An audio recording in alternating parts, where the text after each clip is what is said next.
November 16-ാം തീയതി Hindu news പേപ്പറിൽ നിന്നും വായിച്ചിരിക്കേണ്ടതായിട്ടുള്ള ടോപ്പിക്കുകൾ ഏതൊക്കെയാണെന്ന് നോക്കാം.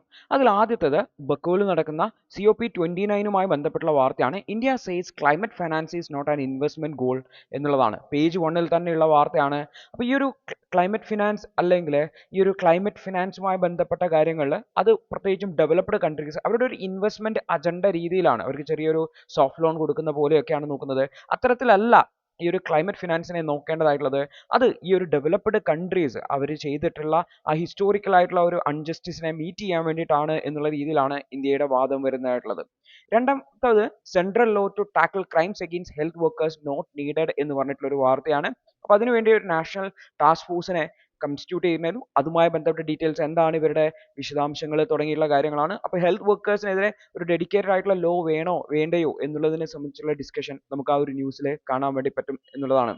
അടുത്തൊരു വാർത്ത, a probe team set up to ബേഴ്സ് interstate gang involve in Taruner Swapna scheme എന്ന് പറഞ്ഞിട്ടാണ്.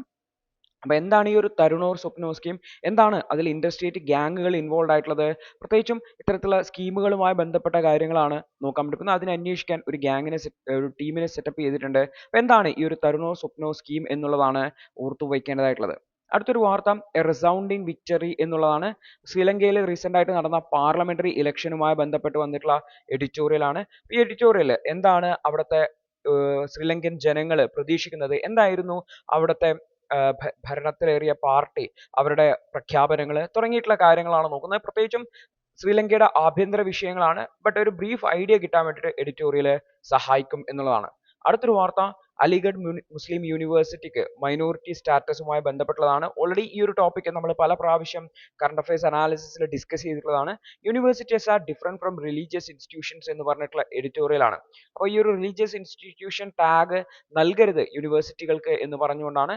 ഇതുമായി ബന്ധപ്പെട്ട സുപ്രീം കോടതിയുടെ തീരുമാനവും അതിന്റെ ഇമ്പോർട്ടൻസും തുടങ്ങിയിട്ടുള്ള കാര്യങ്ങളാണ്. മൈനോറിറ്റി റൈറ്റ്സിനെ ഹോൾഡ് ചെയ്യേണ്ട ഇമ്പോർട്ടൻസും അതുപോലെ തന്നെ വിദ്യാഭ്യാസ സ്ഥാപനങ്ങളെ റിലീജിയസ് ക്യാരക്ടറിൽ നിന്ന് മാറ്റി നിർത്തേണ്ടതിന്റെ ആവശ്യകതയെക്കുറിച്ചൊക്കെയാണ് ഈ ഒരു എഡിറ്റോറിയൽ പറയുന്നത്. അടുത്തൊരു വാർത്ത, India needs A globally recognised public policy tool school എന്ന് പറഞ്ഞുകൊണ്ടാണ്. ഇന്ത്യയിൽ ഒരു world class public policy institution create ചെയ്യുന്നതും അതിന്റെ ആവശ്യകതയെക്കുറിച്ചാണ് ഈ ഒരു ആർട്ടിക്കിളിൽ ഈ ഒരു എഡിറ്റോറിയൽ പറയുന്നത് എന്നുള്ളതാണ്. അടുത്തൊരു വാർത്ത, മധ്യപ്രദേശിലുള്ള ജംബോ ക്രൈസിസ് ആണ്. ഏഷ്യൻ എലിഫന്റിന്റെ പോപ്പുലേഷനിൽ ഉണ്ടാവുന്ന ഇഷ്യൂ, ബാധവ്ഗഡ് ടൈഗർ റിസർവിൽ നിന്നുള്ള വാർത്ത നമ്മൾ കഴിഞ്ഞ ദിവസം ഡിസ്കസ് ചെയ്തിട്ടുണ്ടായിരുന്നു. അപ്പോൾ അവിടുത്തെ ടോക്സിക് ആയിട്ടുള്ള കോഡോ മില്ലറ്റും എന്താണ് അവിടെ ഈ ഒരു പോപ്പുലേഷൻ ഡിക്രീസ് ചെയ്യാനുള്ള കാരണം തുടങ്ങിയിട്ടുള്ള കാര്യങ്ങളും പ്രത്യേകിച്ചും എൻഡേഞ്ചേർഡ് ആയിട്ടുള്ള സ്പീഷീസ് ആയിട്ടുള്ള ഈ ഒരു ഇന്ത്യൻ എലിഫന്റിനെയൊക്കെ സംരക്ഷിക്കേണ്ടതിന്റെ ആവശ്യകതയെക്കുറിച്ചൊക്കെയാണ് ഈ ഒരു ആർട്ടിക്കിളിൽ പറയുന്നതായിട്ടുള്ളത്. ആ ഒരു വിഷയം ഡീറ്റെയിൽ ആയിട്ട് അനലൈസ് ചെയ്യുകയാണെന്നുള്ളതാണ്. അടുത്തൊരു വാർത്ത, മണിപ്പൂർ പോലീസ് 3 ബോഡീസ് ബറാക്ക് റിവറിൽ നിന്നും റിക്കവർ ചെയ്തു എന്നുള്ളതാണ്.